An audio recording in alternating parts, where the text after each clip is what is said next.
ಶಿಖರಿ point ನ್ಯೂಸ್ಗೆ ಸ್ವಾಗತ. ಏನು ಸಚಿವ ಬಿ ನಾಗೇಂದ್ರ ಇವರ ರಾಜೀನಾಮೆಗೆ ಒತ್ತಾಯಿಸಿ ಭಾರತೀಯ ಜನತಾ ಪಾರ್ಟಿಯಿಂದ ಏನು ಪ್ರತಿಭಟನೆ ಮಾಡಲಾಗ್ತಿದೆ. ಏನು ವಾಲ್ಮೀಕಿ ಏನು ಹಗರಣಕ್ಕೆ ಸಂಬಂಧಿಸಿ ಇದೊಂದು ಇಡೀ ರಾಜ್ಯದಂತೆ ಭಾರತೀಯ ಜನತಾ ಪಾರ್ಟಿ ವಿರುದ್ಧ ಪ್ರತಿಭಟನೆ ಮಾಡಲಾಗ್ತಾರೆ. ಇದೀಗ ನಮ್ಮ ಜೊತೆ ಮಾತನಾಡಲಿಕ್ಕೆ ಮಾಜಿ ಶಾಸಕರು ಸಂಜಯ್ ಪಾಟೀಲ್ ಅವರು ಇದ್ದಾರೆ. ಅವ್ರನ್ನ ಕೇಳೋಣ. ಸರ್, ಯಾವ ತರ ಪ್ರತಿಭಟನೆ ಮಾಡ್ತಾ ಇದ್ದಾರೆ? ಸರ್, ಈಗ ನಾವು ಕಳೆದ 17 ದಿನದ ಭಾರತೀಯ ಜನತಾ ಪಾರ್ಟಿ ಇಡೀ ರಾಜ್ಯ ತುಂಬ ಅಹೋರಾತ್ರಿ ಹೋರಾಟ ಪ್ರತಿಯೊಂದು ಜಿಲ್ಲೆ ಕೇಂದ್ರದಲ್ಲಿ ನಡೀತಾ ಇದೆ. ನಾವು ಬೆಳಗಾವಿಯಲ್ಲಿ ಕೂಡ 17 ದಿನದ ಬೆಳಿಗ್ಗೆ 17 ಪ್ರಾರಂಭ ಮಾಡಿದೀವಿ. ಈಗ ನಡೀತಾ ಇದೆ. ರಾತ್ರಿನೂ ಇರ್ತೀವಿ, ದಿವಸ ಎಲ್ಲಾನು ಇರ್ತೀವಿ. ನಮ್ದು ಒಂದೇ ಒಂದು ಬೇಡಿಕೆ, 187 ಕೋಟಿ ಹಣ ಹಗರಣದಲ್ಲಿ ಕೈವಾಡ ಇದ್ದಿನ ಅಂತ ನಾಗೇಂದ್ರ ಅವರ ಮೊದಲೇ ರಾಜೀನಾಮೆ ಕೊಟ್ಟಿದ್ರು ಈ ವಿಷಯಕ್ಕೆ. ಮುಖ್ಯಮಂತ್ರಿ, ಆ ಕಾಲದ ಮುಖ್ಯಮಂತ್ರಿ ಸಿದ್ದರಾಮಯ್ಯ ಅವರು ಒಪ್ಕೊಂಡಿದ್ದಾರೆ, ಹೌದು ಭ್ರಷ್ಟಾಚಾರ ಆಗೈತಂತ. ಸಿಬಿಐ ಕೇಸ್ ಇದೆ, ಜೈಲ್ಗೆ ಹೋಗಿ ಬಂದಿದ್ದಾರೆ, ಇನ್ನು ಕ್ಲೀನ್ ಚಿಟ್ ಸಿಕ್ಕಿಲ್ಲ. ಆದ್ರೆ ಡಿ ಕೆ ಶಿವಕುಮಾರ್ ಅವರ ಇಷ್ಟು ಗಡ್ಬಡಿ ಅಲ್ಲ, ಯಾಕ ಹರಿಬರಿ ಅಂತ ನಮ್ಗೆ ಅರ್ಥ ಆಗ್ತಾ ಇಲ್ಲ. ಎಂತ ಪ್ರೀತಿ ಒಂದರೆ ನಾಗೇಂದ್ರ ಅವ್ರು ಧಮಕಿ ಕೊಟ್ಟಿದ್ದಾರೆ, ಹೆದರ್ಸಿದ್ದಾರೆ ಡಿ ಕೆ ಅವ್ರಿಗೆ. ನೀವು ಎಲ್ಲೋ ನನ್ನ ಮಂತ್ರಿ ಸ್ಥಾನ ಕೊಡ್ಲಿಲ್ಲ ಅಂದ್ರೆ ಎಲ್ಲಾ ನಿಜ ಬಯಲು ಮಾಡ್ತೇನು, ನಿಮ್ದು ಎಲ್ಲಾ ಚಿತ್ರ ಕರ್ನಾಟಕ ನಾಡಿನ ಜನರ ಎದುರುಗಡೆ ಇಡ್ತೇನಂತ ಹೇಳಿದರು. ಅದಕ್ಕೆ ಹೆದರ್ತಾ ಇದ್ರು. ಇಲ್ಲರ ದುಡ್ಡು ಕೊಟ್ಟಿದ್ದಾರೆ. ಮೂರನೇ ಕಾರಣ ಇಲ್ಲ. ಯಾಕಂದ್ರೆ ಅರವಿಂದ್ ದೇಶಪಾಂಡೆ, ಎಚ್ ಕೆ ಪಾಟೀಲ್, ಮಾದೇವಪ್ಪ ಅವರು, ಎಷ್ಟೋ ದಿನೇಶ್ ಗುಂಡೂರಾವ್ ಸೀನಿಯರ್ ಮುಖಂಡರು ಅವ್ರಿಗೆ ಕೊಟ್ಟಿಲ್ಲ ಮಂತ್ರಿ ಸ್ಥಾನ, ಆದ್ರೆ ಇವ್ರಿಗೆ ಕೊಟ್ಟಿದ್ದಾರೆ. ಅದೇ ಆಶ್ಚರ್ಯ ಇದೆ ಅಲ್ವಾ? ಇವ್ರು ನಾಗೇಂದ್ರ ಏನಂತ ಪರಾಕ್ರಮ ಮಾಡ್ರು. 187 ಕೋಟಿ ಹಣ ಹೆಂಗಿತ್ತಿರೋದಂತ ಒಂದು ಇತಿಹಾಸ ಮಾಡಿದಂತ ನಾಗೇಂದ್ರಗೆ ನೀವು ಇದು ಪದಕ್ ಕೊಡ್ತಾ ಇದಾರೆ ನನ್ಗೆ ಅರ್ಥ ಆಗ್ತಾ ಇಲ್ಲ. ಇಲ್ಲಿವರೆಗೆ ಭ್ರಷ್ಟಾಚಾರದ ಕುಲಗುರು ಅಂತ ಡಿ ಕೆ ಶಿವಕುಮಾರ್ ಬಗ್ಗೆ ನಾವು ಮಾತಾಡ್ತಾ ಇದ್ದು. ಭ್ರಷ್ಟಾಚಾರ ಯೂನಿವರ್ಸಿಟಿ ಕುಲಗುರು ಯಾರಪ್ಪ? D K Shivakumar. ಅವ್ರು ಇವತ್ತು ಸಾಬೀತ್ ಮಾಡ್ತಾ ಇದಾರೆ, ಹೌದು ನಾ ಕುಲಗುರು.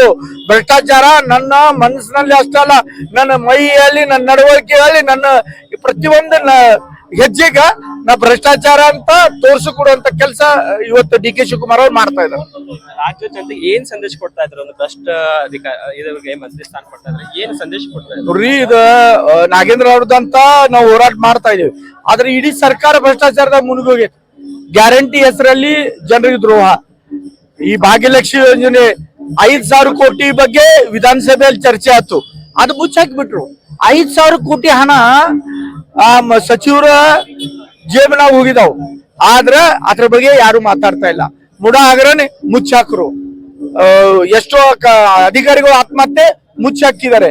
ಅಂದ್ರೆ ಮುಚ್ಚಾಕುದ ಒಳಗ ಎಕ್ಸ್ಪರ್ಟ್ ಇದ್ದಂತ ಸರ್ಕಾರ ಕರ್ನಾಟಕದ ಕಾಂಗ್ರೆಸ್ ಸರ್ಕಾರ. ಎಲ್ಲಾ ಹಗರಣ ಈಗ ತೆಗಿಲಕ್ಕೆ ಮುಂದ್ ಬರುವ ದಿನಗಳಲ್ಲಿ ಯಾವ ತರ ಭಾರತೀಯ ಜನತಾ ಪಾರ್ಟಿಯ ಪ್ರತಿಭಟನೆ ಸ್ಟ್ಯಾಂಡ್ ಇರುತ್ತೆ? ಈಗ ನಾವು ಹೋರಾಟ ಪ್ರಾರಂಭ ಮಾಡಿದ್ರೆ ಅಹೋರಾತ್ರ ಹೋರಾಟ ಚಾಲು ಇದೆ. ಎಲ್ಲಿವರೆಗೆ ರಾಜೀನಾಮೆ ಕೊಡಂಗಿಲ್ಲ ಅಲ್ಲಿವರೆಗೆ ಇದು ಹೋರಾಟ ಮುಂದೆ ನಡೆಸ್ತಾ ಇರುತ್ತೆ.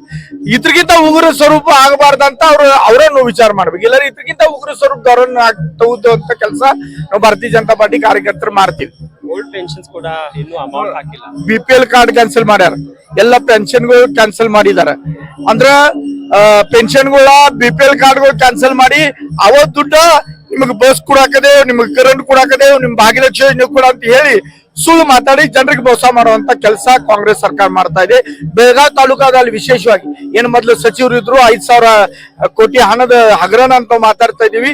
ಅವ್ರ ಕ್ಷೇತ್ರದಲ್ಲಿ ನಂದು ಚಾಲೆಂಜ್ ಇದೆ. ಎಷ್ಟೋ MLA ಆಗ್ಯಾರ, ನಾ ಬರೀ ನಾನು ಒಬ್ಬದು ಮಾತಾಡ್ತೇನೆ ಅಂತಲ್ಲ. MES ದವರ 6 ಮಂದಿ ಶಾಸಕರಾಗಿ ಹೋಗಿದ್ದಾರೆ. 20 ವರ್ಷ, 10 ವರ್ಷ, 5 ವರ್ಷಕ್ಕೆ. BI ಪಾಟೀಲ್ ಇರ್ಬೋದು, ಕಿನೇಕರ್ ಇರ್ಬೋದು. ಆಮೇಲೆ BJP ಅವರ ಮನೋಹರ್ ಕರೋಲ್ಕರ್ ಆಗಿದ್ರು. ಆಮೇಲೆ ನಾ 2 ಟರ್ಮ್ ಆಗಿದ್ದೇನೆ. ನಾವ್ ಇದ್ದಾಗ ಎಷ್ಟು ಶರೆ ಅಂಗಡಿ, ಎಷ್ಟು ಜುಗಾರ್ ಅಡ್ಡೆ, ಎಷ್ಟು ಚರಸ್ ಗಾಂಜಾ OC ಇರ್ಬೋದು, ಕ್ಲಬ್ಗಳು ಇರ್ಬೋದು, ಎಷ್ಟಿದ್ದು ಈಗ ಎಷ್ಟಿದಾವ್.